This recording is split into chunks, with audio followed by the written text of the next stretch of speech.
Hello, everyone. On the occasion of the 10-year anniversary of the tragic Rana Plaza accident in Bangladesh, the Global Business School Network for Human Rights is putting together an exhibition of materials that engages with the question, how can we transform business so that profits and principles can coexist? I'm Dorothy Baumann-Pauli. I'm the director of the Geneva Center for Business Human Rights and also the research director of the NYU Stern Center for Business Human Rights. And I'm talking today with my colleague, Natasja Sheriff Wells from the NYU Stern Center for Business Human Rights. Natasja leads the center's manufacturing work. Welcome, Natasja. Thank you so much, Dora. I'm so happy to be here and have an opportunity to talk to you about this work. Thanks. So Natasja just published with another colleague of ours, Rana, a new report entitled A Broken Partnership, How Clothing Brands Exploit Suppliers and Harm Workers, and What Can Be Done About It. I'd like to talk with Natasja about her work and ask her three questions. Question one, after Rana Plaza, apparel companies promised to make the industry in Bangladesh safe and sustainable. We actually published a report a few years ago entitled Business as Usual is Not an Option. So I'd like to know from you, Natasja, did these companies actually transform their business models and purchasing practices? What did you find in your research? Great, thanks, Dora, for that question. I think what we saw post Rana Plaza was we did see brands and retailers make a lot of public commitments to factory safety and also take action, particularly as part of the two international initiatives on factory safety, the Accord and the Alliance. And I think there is no doubt that factories in Bangladesh are safer than they were 10 years ago. That doesn't mean things are perfect, and doesn't mean to say that there's still work to be done and progress to be made. But I think the general feeling was, and certainly from when we spoke with suppliers and what we've heard from workers, is their sense that things have improved. Again, still more to be done. I think where we saw less progress was on addressing some of the fundamental problems of brand and retailer business models and their associated practices that undermine safety and sustainability of the industry. Natasja, that's interesting. Can you actually share a couple of examples, maybe from your latest trip to Bangladesh, of these broken partnership anecdotes that you heard from suppliers? Absolutely. So my colleague Hannah Rosenthal and I, we traveled to Bangladesh last October, and we wanted to speak to suppliers to really get their perspective on where things stand with regard to their relationships with their buyers. And obviously, in the intervening years, we've experienced the COVID-19 pandemic. And what we saw in the early days of the pandemic were some extreme practices on the behalf of brands and retailers. And it really shone a light on and how they interact with their suppliers under pressure. Obviously, it was a time of global crisis. And businesses were also trying to keep going. But we saw then was that this kind of sense of partnerships that brands had been talking about with their suppliers was broken. And we saw mass cancellations. We saw brands withholding payment or not paying for goods that they had either received or were still in production. Or where suppliers had already purchased raw materials. So it was really quite an extreme example and really kind of brought purchasing practices to the fore, although they've been the subject of discussion and scrutiny for more than 2 decades.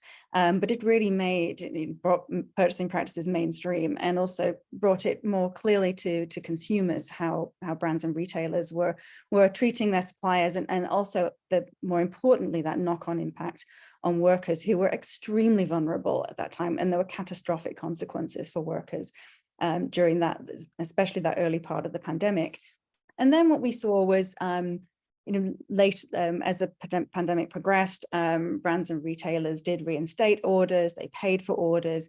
And gradually we saw that purchasing practices were no longer so apparent in the media and reported on in the media.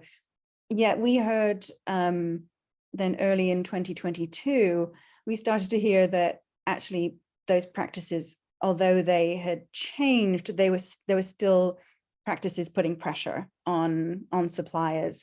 And And so we wanted to learn more about that. And if that was the case, to make sure that that stayed present in people's minds and that we still maintain pressure on brands and retailers to address these problematic practices, because they really do have the potential to have huge impacts on workers. So when we traveled to Bangladesh, we were hearing a lot, particularly around the squeeze on prices.